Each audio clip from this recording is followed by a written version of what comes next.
Mwiriwe neza mwese.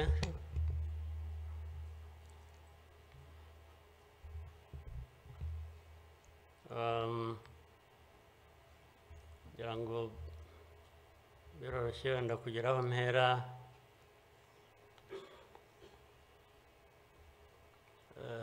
Ndahera ku mateka Bizimana yatubwiye.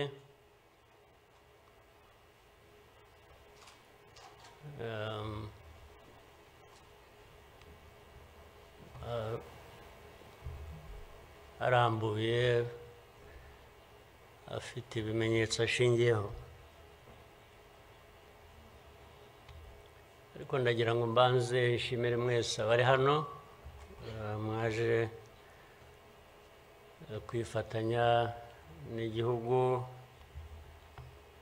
n'Abanyarwanda, cyane cyane mwebwe abaturuka hanze mu bindi bihugu cyangwa abihagarariye hano mu gihugu cyacu.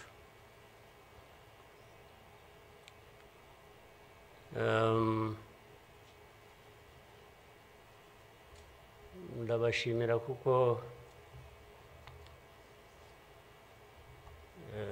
kenshi ko dusigaye tubibona ko bisigaye biri,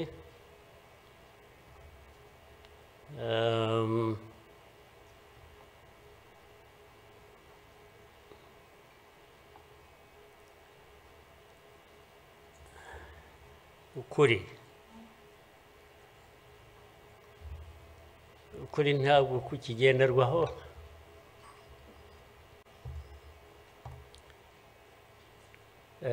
ni nacyo gituma, ariko reka mvugane, hari umuntu w'inshuti yanjye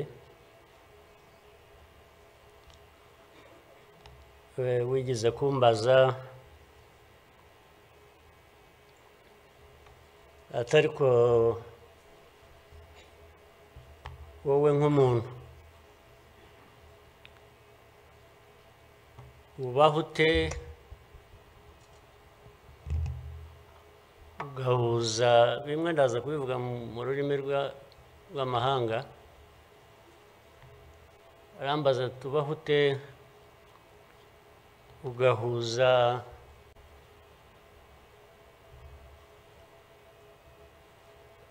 the dark past and the cruel present.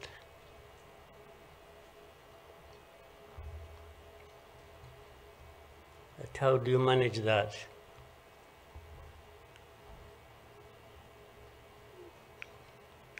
Ariko uko nabyumvaga ntabwo ari igihe yabazaga gusa, yabazaga u Rwanda. Uvuga ngo u Rwanda mubaho muti, with a very dark past and a very cruel present.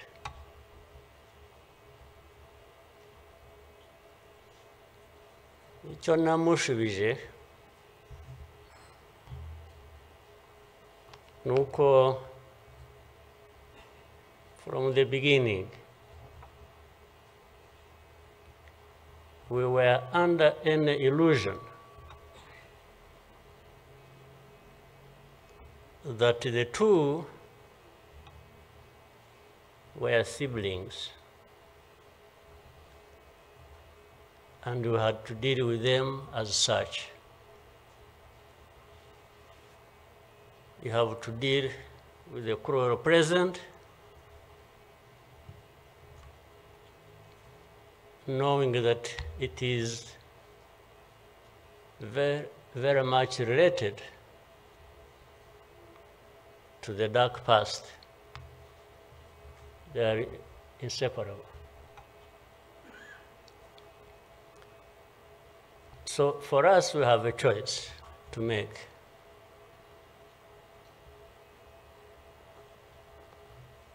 You are either crushed in between and you stop existing, or you stand up and fight.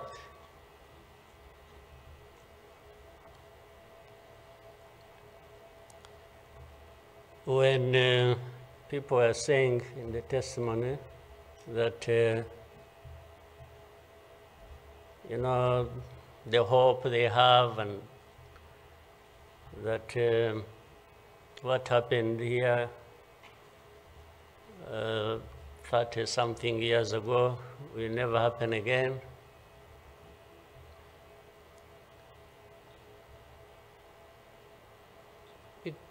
It won't be because of those who were responsible for that dark past.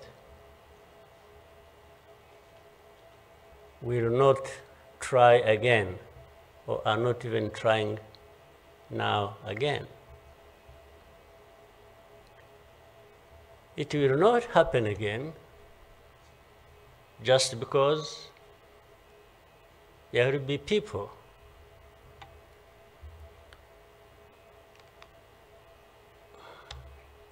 who will stand up and fight.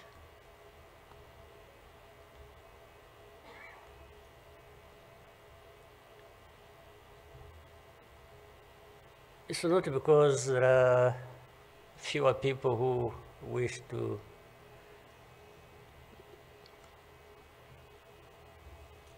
perish or who would have wished us all to disappear, this country to disappear.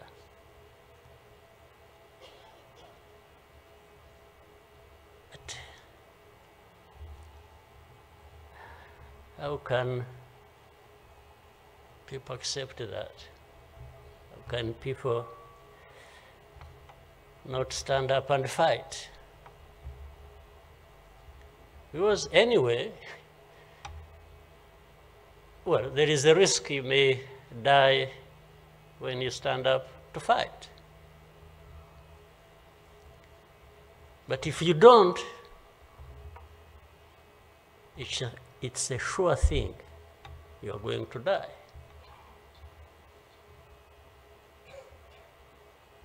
So why don't I try the former? Why don't I try to stand up and fight with the chance that you might survive and live on your life as you want it, instead of giving up and you let people treat you as if for you to live, it's a favor that they are going to do for you. Why?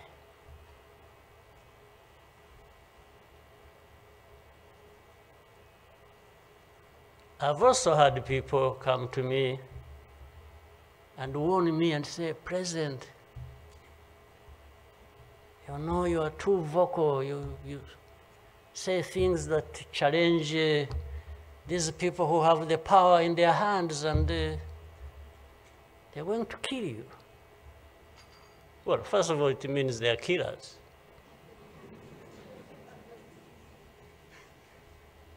But my answer to them is, you know what? If I were to be there to just accept these things to happen, I don't think I would count myself as living anyway. It's like I would already be dead. To live a life of lies, of pretense,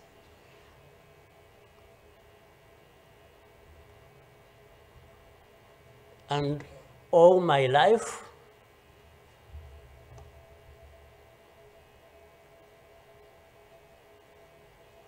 to somebody else, I would be dead anyway. So why don't I die fighting?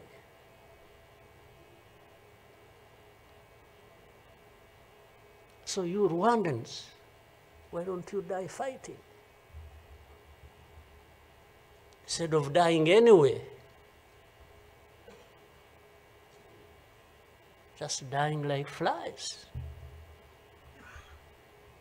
Why?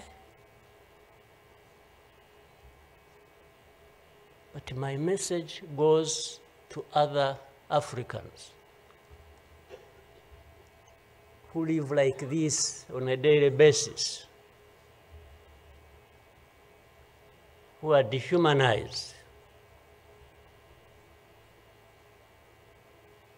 And they accept it and they beg. I can't beg to live. I can't beg anybody.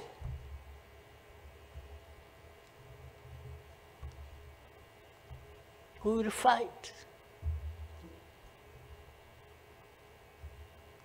If I lose, I lose. But there is a chance. There is a chance, a significant chance, that if you stand up and fight, you will live. And you will have lived a dignified life that you deserve, that anybody else deserves. So these people who are there to the UN, they are there to these Western capitals, they are everywhere, they are just saying, Rwanda, this small country, this Rwanda. I mean, you see, when you're talking about Rwanda and ganging up together against Rwanda, you think it's some country that is, I don't know. Then when I remember the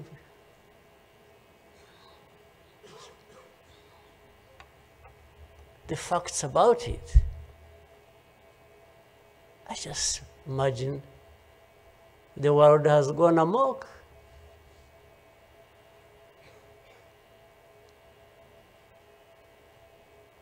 But in the midst of all that, we have to live. We have to live our lives, we have to fight for that, we have to live the way we want. And I'll tell anybody to his face to go to hell.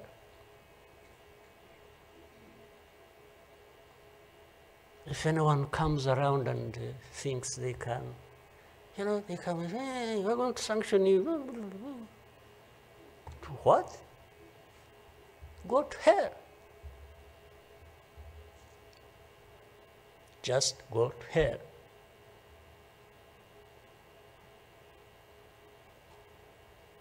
You have your own issues to deal with. Go and deal with your own issues. Leave me to mine. This is the spirit, I think, Rwandans must have in their daily lives. So my worry is not about how powerful these people are that come down upon us and throw anything at us. I'm never worried about that. I worry about one thing, which has lived on for centuries. It's for Rwandans. It's for Africans who sit back and find nothing wrong with accepting to be treated like that. That's my only worry. When can Rwandans, when can Africans refuse to be mistreated like this? To be told they have no value, to be told that their lives have to be lived as a result of a favor they are being done by somebody else. What a shame for people to accept that even for a moment. You must not accept it. You must get up and fight for yourself.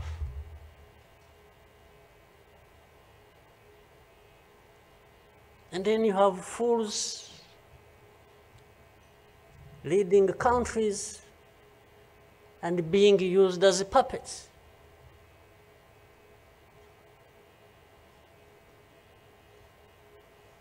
And they are stealing from their own resources, which they should be putting to the good use of their own people and develop them. They just put everything to their own use, find billionaires in a sea of poverty, millions of people going hungry, and their leaders, billionaires, money that has been stolen from the resources of these people, and these are the ones received in Western capitals and praised, and when, Rwanda is being crucified, literally at the UN, everywhere, these are the ones who show up and everybody is doing their bidding.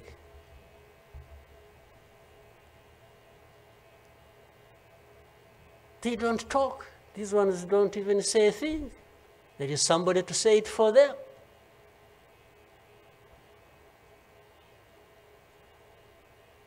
You don't say a thing. Even in meetings where solutions are being thought about and crafted and so on, they are absent because somebody else is there. They are addressed there. When their name comes up, they say, no, no, no. You see, I see it on a daily basis. Somebody has agents, orders them, pays them to go everywhere preaching hate speech,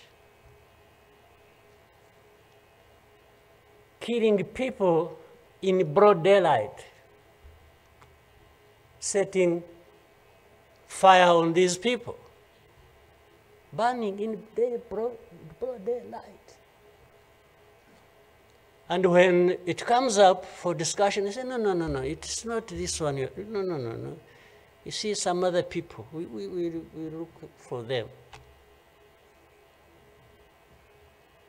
But the person keeps coming up. He says, no, no, no, I will take the war to Kigali, I will remove the government, these Tutsis, we are tired of them, like they were tired of them 31 years ago. Here. And it's okay. These wonderful people, these powerful people who tell us what to do and what not to do, they are okay with that. They are fine with that.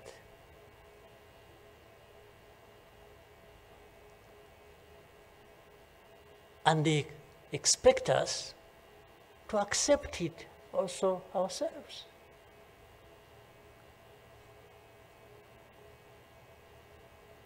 In broad daylight.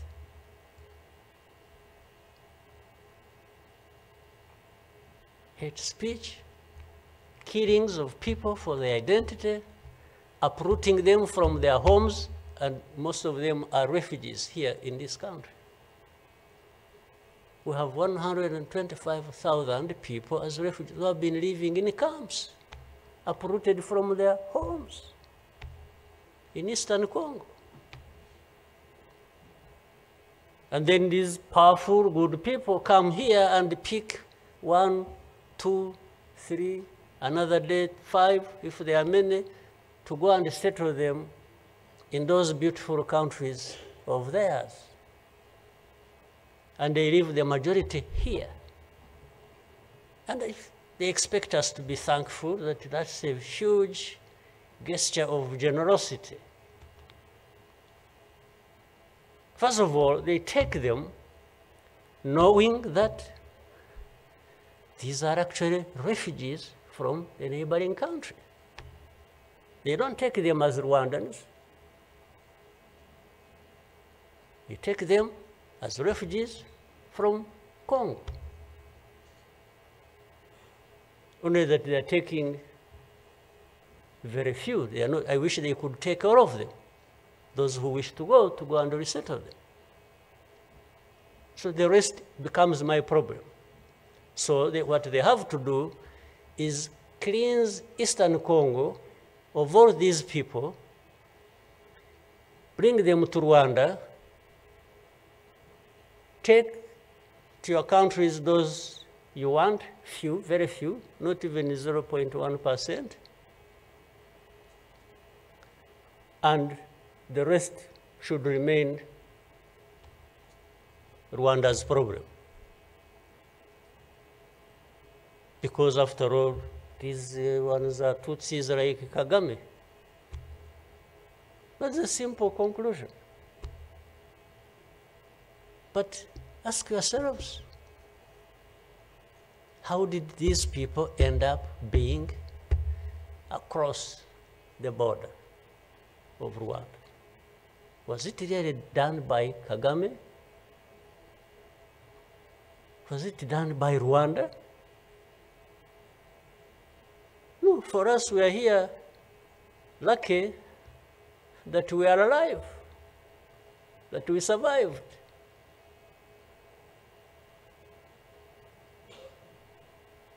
So,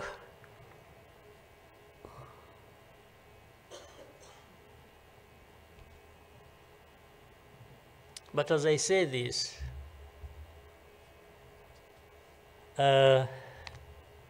even for my sanity and the country's sanity, we have sometimes to just try to do things differently. Meaning, if you want to be helpful, if you want us to be partners, we are happy to play our part, and you can be sure you will find a reliable partner in us, irrespective of what we think about you.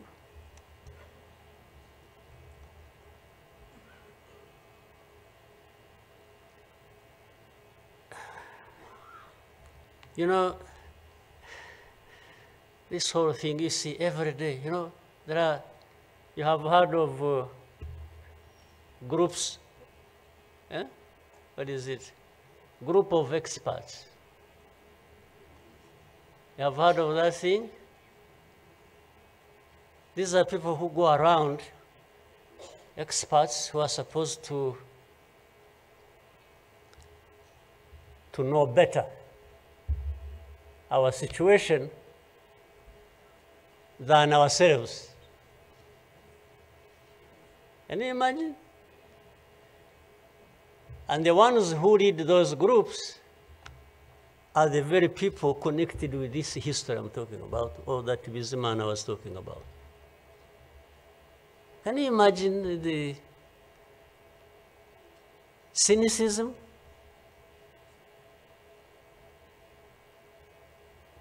And this expert comes to me and asks me, you know, but this, So the whole thing about genocide, this ideology that has killed millions of people, has been turned into a problem of minerals. You know, it's okay. Let's imagine it's a problem of minerals now. Was it a problem of minerals in 1994? Which minerals were we fighting for here? Just imagine. Which minerals?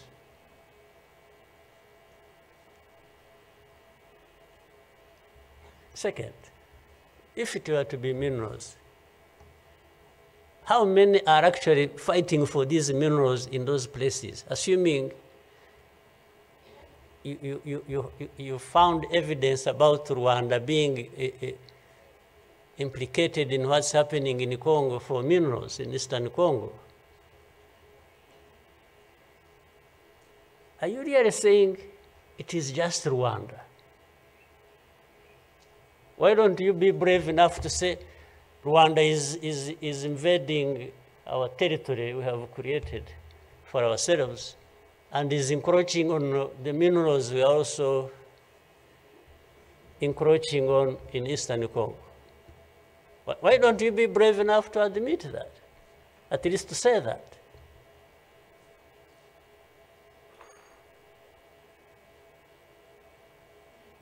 Minerals? If what is the allegations, if these allegations were true, you know what? Rwanda would be as rich as you are, those who make the accusations. Would not be needing your money at all. Which you give us nothing and you come and beat us up for for everything. I mean, yeah, that is the world between the dark past and the cruel present.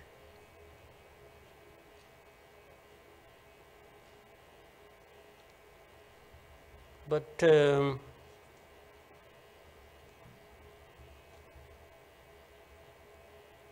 what didn't kill us and finish us 21 years ago has hardened us, has prepared us for the bad things that will always come anytime these people want and wish. Honestly, I want to assure you, we will not die not fighting like last time. And fighting does not involve invading anybody's territory, does not involve going after something that is not ours. Fighting, I mean, is if you find us here and want to treat us the way you want that you have seen in the past, I just want to assure you, you will not succeed. You will not succeed. I think I beg all these Rwandans, we should be itching for a fight with anybody who wants to come here and turn things upside down.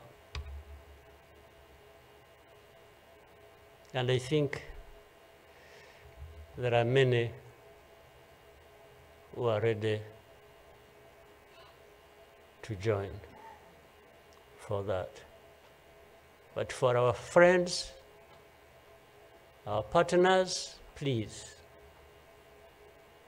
don't misunderstand us, don't mistreat us. We have had enough of it.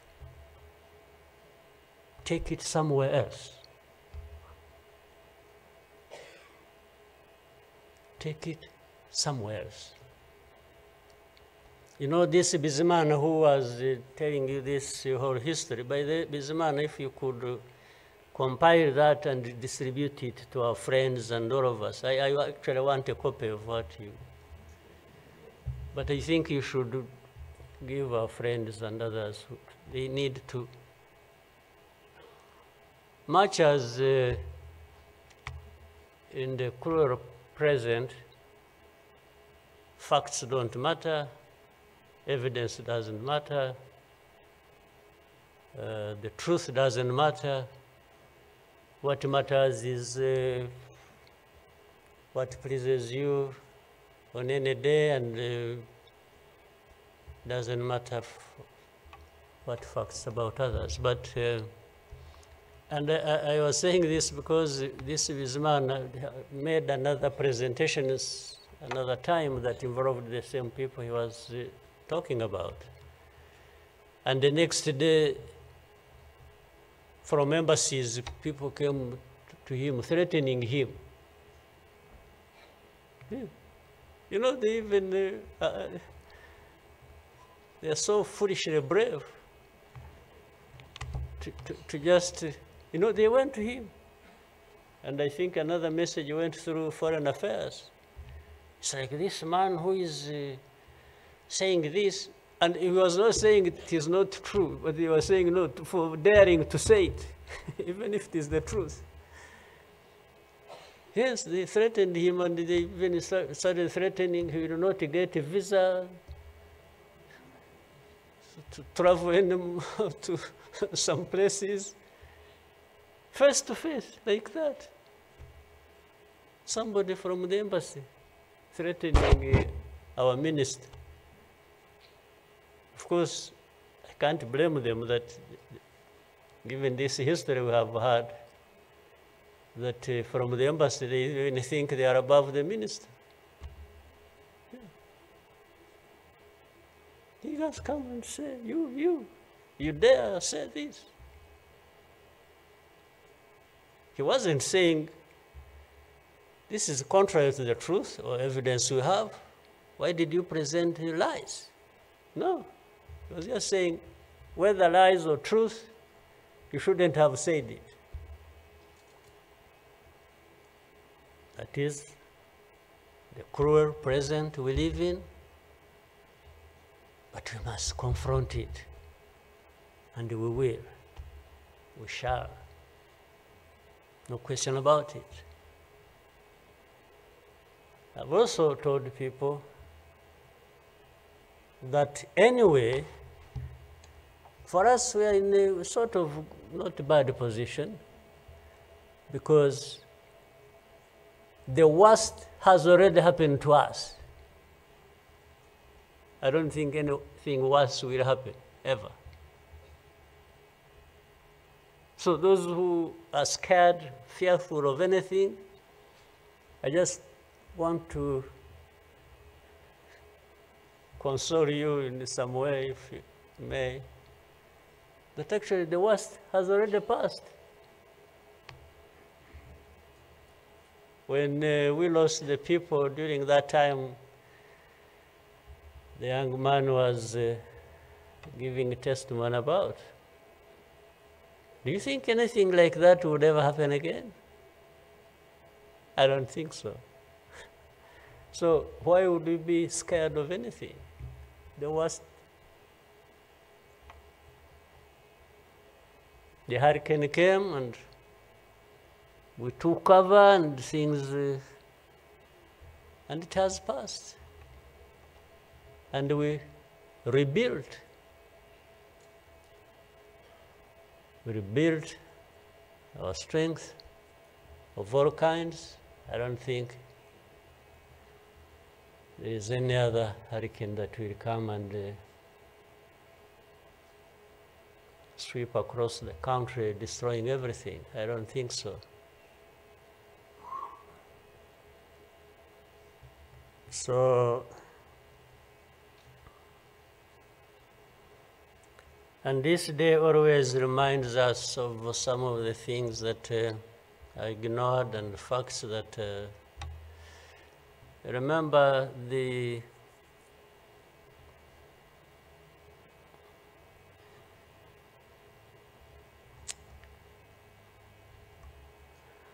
book written by somebody many of you know, Philip Gurevich,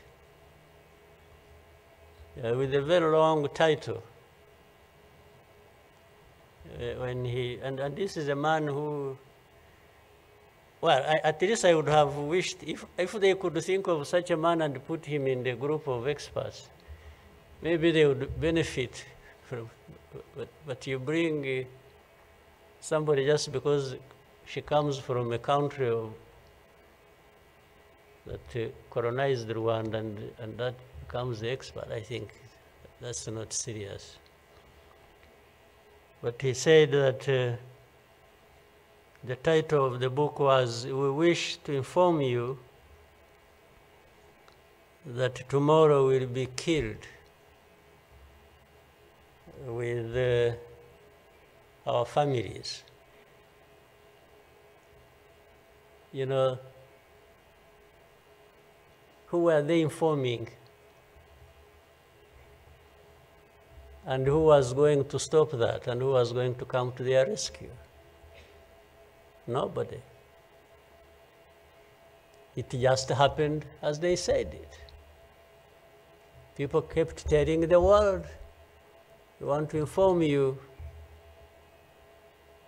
that tomorrow we're going to be killed with all our families."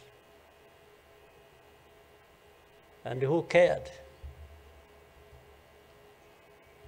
And the families were killed indeed, including the family of the young man who was testifying here.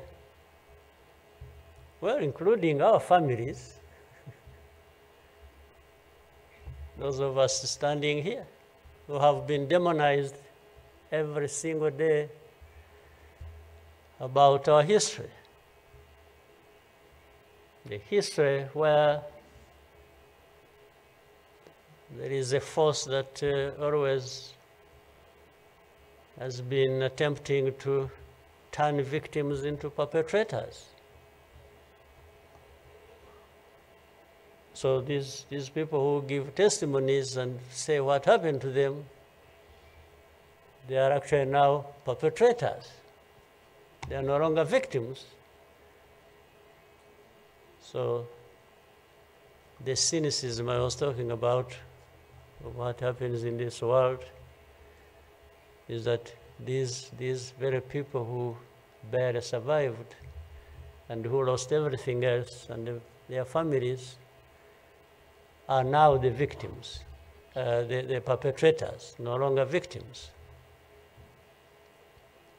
That's what the world wants to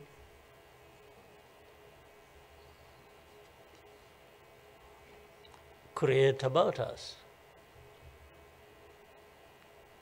I think I should, even for, again, the sake of our sanity,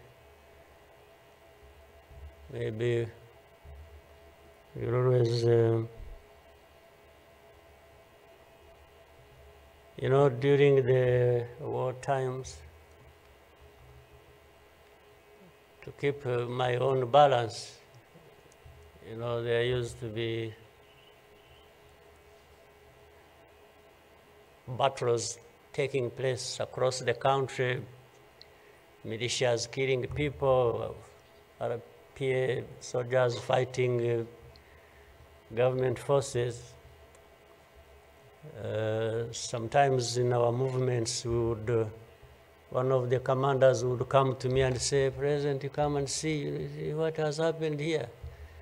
I went there once and saw a mass grave that they had just dug with caterpillars, and I think they had put in over 2,000 people. And from that lot, we found 12 people are still breathing.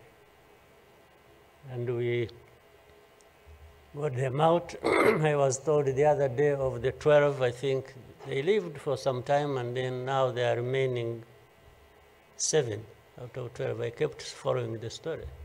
7 are still alive. I think 5 died of... But from that moment,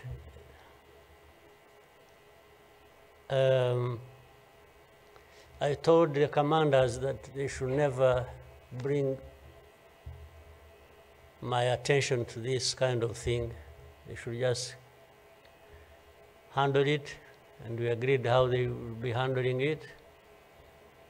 But I should never, I don't even need to be informed or, and the reason was simple. And unfortunately, such a moment of remembrance sort of takes you back into that. But the reason was I didn't want my judgment and my conduct of the war and the leadership I was supposed to be providing to be impaired in any way by the anger, by what you saw. So that's why I wanted to keep my own balance so that we go through so many things. But otherwise, if I kept seeing this, putting people out of a mass grave, and then your mind goes to say, but who is this doing?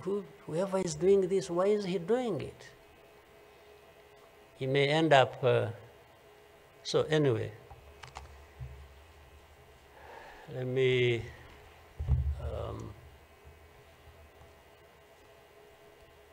end here. There will always be another day, another year to commemorate our lost people.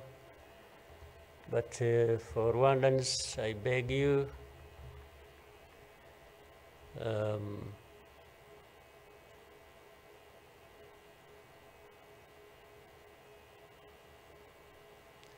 don't you owe your life to anybody else.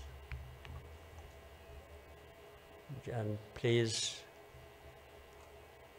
have the courage to deal with the situation and moment as it is. Don't offend anybody, but always fight for what is yours. Don't allow anybody else to dictate to you how you should live your life, because the moment you accept it, that is the day you have lost your life. God bless you.